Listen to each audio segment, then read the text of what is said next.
شروع اللہ کے نام سے جو سیاہ رات میں سیاہ پتھر پر چلنے والی سیاہ چونٹی کی پکار بھی سن لیتا ہے۔ اگر آپ کے ذہن میں بھی یہ سوال ہے کہ جو دعا آپ مانگ رہے ہیں وہ کیسے قبول ہوگی، کیا آپ کی دعا نصیب سے ہار جائے گی یا اللہ پاک کو آپ سے کتنا پیار ہے، تو آج کی یہ ویڈیو آپ کے لیے ہے، اسے آخر تک ضرور سنیے گا۔ جب تم اپنی نیند قربان کر کے اس سے ملاقات کے لیے اٹھ کھڑے ہوتے ہو تو وہ تم سے پہلے ملاقات کی اس جگہ پر موجود ہوتا ہے اور فرشتوں کو حکم دیتا ہے کہ انتظام کرو شکر کے صلے کا، رکھو کن فیکون کا تحفہ۔ فرشتے پوچھتے ہیں یا اللہ آج ایسا کون سا مہمان آ رہا ہے، تو اللہ رشک کرتا ہے اس جواب پہ اور فرماتا ہے کہ میرا ایک بندہ تھک گیا ہے، سو وہ آج مجھ سے ملنے آ رہا ہے، مجھ سے صلح کرنے آ رہا ہے، ساری تھکاوٹوں کو دور کرنے آ رہا ہے، مجھے منانے آ رہا ہے اور میری رضا میں راضی ہونے کے لیے آ رہا ہے، سننے اور سنانے کے لیے آ رہا ہے۔ بس پھر جب تم اس کے روبرو ملاقات کے لیے کھڑے ہوتے ہو تو وہ محبت سے دیکھتا ہے تمہیں، اور پھر جب تم تھک کر سجدے میں گرتے ہو تو وہ اسی سجدے پہ تمہیں تھام لیتا ہے، یوں ساری تھکاوٹ اتر جاتی ہے، یوں صلح ہو جاتی ہے، اور جو مانگا گیا ہوتا ہے اس سے نواز دیا جاتا ہے۔ تہجد تو عشق ہے، اور جس کو عشق اللہ تک لے جائے اسے کوئی تھکا نہیں سکتا، بس وہ مان جاتا ہے، اور جب وہ مان جاتا ہے نا تو جگ سارا ہار جاتا ہے۔ پھر جس کا حکم وہ دیتا ہے وہ ہر حال میں مل کر رہتا ہے۔ پھر وہ یہ نہیں کہتا کہ اب آئے ہو تو میری بات کرو، میری بات سنو، وہ تو کہتا ہے اپنی غرض کی بات کرو، میری چھوڑو، اپنی محبت کی داستان سناؤ، میں کب کب پکارتا رہا وہ چھوڑو، تم یہ بتاؤ کہ کب کب میں نے تمہاری پکار کا جواب نہیں دیا۔ حیرت ہے اس کی بے لوث محبت پر کہ شکایتیں تو اس کو کرنی چاہیے اور درج وہ ہماری کر رہا ہوتا ہے۔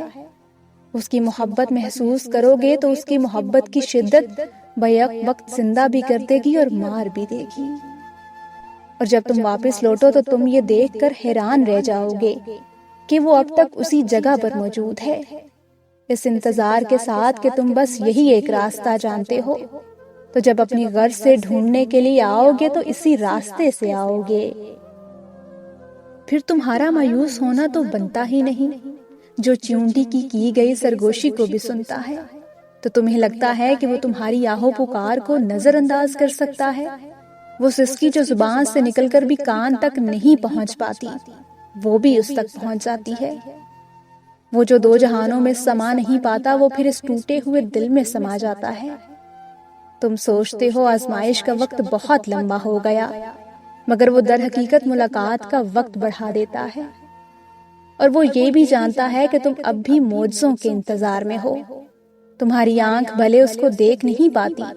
مگر تم ہر لمحہ اس کی نگاہ میں ہو۔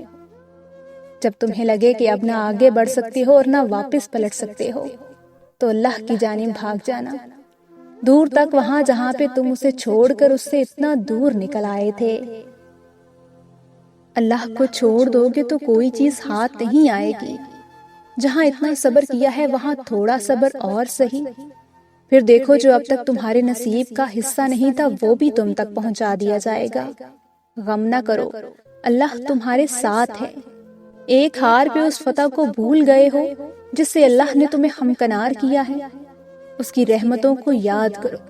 اور ذہن نشین کر لو کہ تمہارا رب ہر شے پر کامل ہے، وہ الجبار ہے، یعنی ہر ٹوٹی ہوئی چیز کو جوڑنے والا۔ تو پھر یہ کیسے ممکن ہے کہ تم فریاد کرو اور وہ اسے ادھورا ہی چھوڑ دے؟ یہ کیسے ممکن ہے کہ تم اپنا بکھرا ہوا وجود لے کر اس کے روبرو جاؤ اور وہ ان کرچیوں کو نہ سمیٹے؟ وہ ایسے سنبھال لے گا تمہیں کہ پھر کبھی تھکاوٹ نہیں ہوگی، وہ یوں راضی ہو جائے گا کہ پھر کبھی اداس نہیں ہوگے تم۔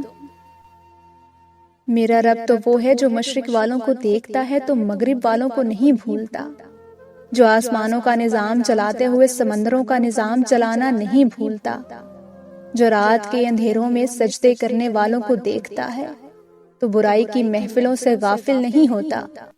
جو ایسا معاف کرنے والا ہے کہ 100 سال کے گناہوں کو ایک پل میں معاف کر دیتا ہے، اور پلٹ کر یہ بھی نہیں پوچھتا کہ پلٹ کر تو نہیں کرو گے۔ اللہ کی حد توڑنے پر اللہ کچھ نہیں کہتا، مگر وہی حد آپ کو بے حد و بے انتہا توڑ دیتی ہے، اور پھر رب ہی ہوتا ہے جس سے رجوع کرنے پر وہ آپ کو جوڑتا ہے، اور تم رب سے بڑھ کر اپنا کسی کو نہیں پاؤ گے۔ وہ تمہاری ہر اس آہ سے باخبر ہے جب تم سسکیاں لیتے ہوئے تھر تھراتے ہوئے ہونٹوں سے اس کا نام بے ساختہ پکار اٹھتے ہو، اور وہ تمہاری ہر اس شدت سے واقف ہے جب تم نیند سے حالی راتوں میں جائے نماز سے لپٹ کر زار زار رو دیا کرتے ہو۔ اسے معلوم ہے ہر اس بے بسی کا کرب جب تکلیف کے مارے تمہارے ہاتھ دعا کے لیے اٹھ نہیں پاتے۔ دعائیں تو چاند کو بھی 2 ٹکڑوں میں تقسیم کر دیتی ہیں، ان کی طاقت کے سامنے تمہاری یہ چھوٹی سی خواہش تو بہت بے معنی ہے۔ جب تم سجدہ کرتے ہو تو محبت کا حق ادا کرتے ہو، اور جب دعا کے لیے ہاتھ اٹھاتے ہو تو یقین کا حق ادا کرتے ہو، اور محبت کا تو یقین کے بغیر کوئی وجود نہیں۔ جب نماز میں دعا شامل نہ ہو تو وہ نماز ادھوری رہتی ہے، تو پھر نمازیں ادھوری رکھ کر خواہشوں کے مکمل ہونے کی طلب کیسی؟ اللہ کو بہت پسند ہے جب تم دنیا سے نہیں اس سے مانگتے ہو، جب تم بے بسی کا رونا کائنات کے سامنے نہیں اس کے سامنے روتے ہو، جب تم سب ختم ہو جانے کے بعد بھی اس یقین کے ساتھ دعا کرتے ہو کہ اس کے سوا کوئی تمہیں کچھ نہیں دے سکتا۔ تم خود دعا کے لیے ہاتھ بلند نہیں کرتے، بلکہ جب اللہ کو تمہارا مانگنا پسند آ جاتا ہے اور جب وہ تمہاری چاہت میں راضی ہونا چاہتا ہے تو وہ تمہارے دل اور تمہارے ہاتھوں کو دعا کے لیے کبھی تھکنے نہیں دیتا۔ اللہ کے ساتھ تعلق تو ایسا ہونا چاہیے کہ آدمی اپنے کمرے کے اندر پلنگ پر بیٹھا ہو اور اس کے ساتھ گفتگو کر رہا ہو، کبھی روئے اور کبھی خوب مسکرائے۔ محبت اللہ سے ہو جائے تو ملاقات کی تڑپ فجر سے شروع ہوتی ہے اور تہجد پہ ختم ہوتی ہے۔ صبر نصیب میں تب لکھا جائے گا جب نصیب لکھنے والے پر یقین کرو گے۔ تمہارے لیے مشکل ہے مگر اس کے لیے نہیں، وہ تو کن کہتا ہے اور چیزیں ہو جاتی ہیں۔ خدا بہترین لکھنے والا ہے۔ جس دن تمہیں اس بات کی سمجھ آ گئی نا، تمہاری ساری الجھن پریشانی فکر ختم ہو جائے گی،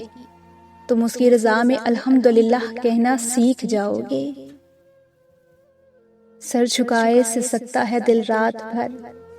اور صدائیں عرش تک پہنچ جاتی ہیں۔ خاموشی کی زباں میں گفتگو ہوتی ہے اللہ سے،